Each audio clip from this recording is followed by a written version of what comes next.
Okay, it's Chris at CMF and we've got some CR500 cranks going together today. There's a video up already on this 1992 one that's been sent to us, obviously showing the damage there to the tins. I mean, obviously we've got the new rod here, but yeah, we like to video these before we start. Now, there's a bit of a special way of doing these tin pot cranks, and you can't hit them with hammers, and you can't prise them apart or push the pins through, which is what brings me to this one now, which is a 1996 one that's been sent to us like this. I have not opened this crank at all, and I'll show you what the guy's actually done when he has opened the crank. If you look into that webbing there, you'll see some scores. That means that this guy who's opened this crank has pushed the pin straight through to open it. Big mistake. So this is just for my own benefit now and for the customer to obviously look at. But the guy who's pushed this tin crank open has pushed the pin straight through the web, and it's scored. I bet you if this customer looks at his pin, he will find the same marks as he's looking at there on his old pin, which he's not sent me. He sent me a new rod. Now, when this guy asked me about doing this crank, this is why I say I am the best man in the UK at doing Honda cranks, because every other company in the UK doesn't do them, or won't do them, can't do them, or doesn't even know how to open them up. So I'm just going to show you now. Obviously it looks like they've had some sort of a tool in here, maybe, I don't know, but for me, they've pushed the pin straight through, and look at the damage it's done to the inside of the webbing there.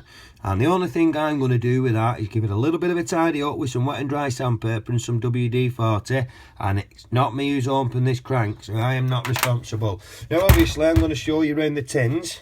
They're a bit rusty, but we're looking for previous dents. A lot of people put plates in to split these open, and it disfigures this.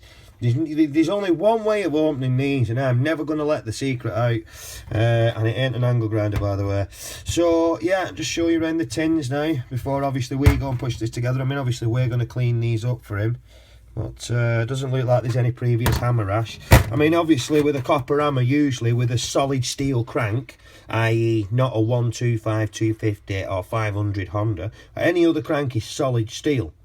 So I mean, I have a jig to get these together anyway, so I don't really need them old procedures. But back in the day, it was common practice, if it was slightly out, to give one half a crack with a copper hammer.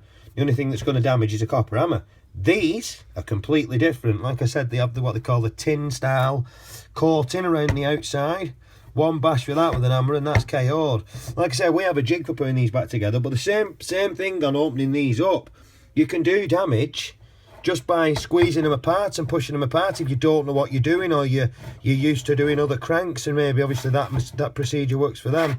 So we're going to get them cleaned up now, but like I said, just for my own benefit, I know he's pushed the pin straight through because I can see the metal flare in there as well.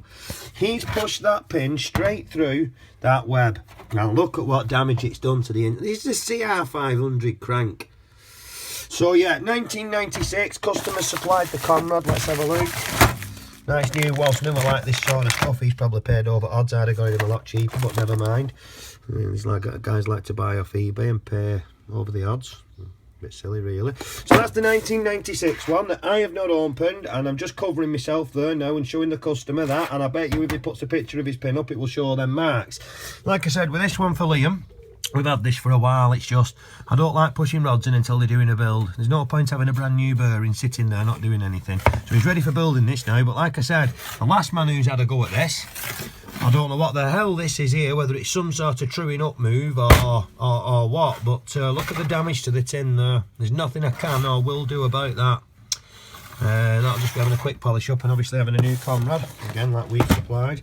Wasn't So yeah, CR500 tin cranks, and like I said, the companies that can't do them or said they won't do them, basically that's because the one company in Liverpool that was doing all the motocross shops cranks around the UK has now fucking stopped doing them. So everybody else is now saying, we don't do cranks anymore. That's because one company stopped doing them. Send them to me, lads, we'll sort you out. Honda crank specialist, CMF.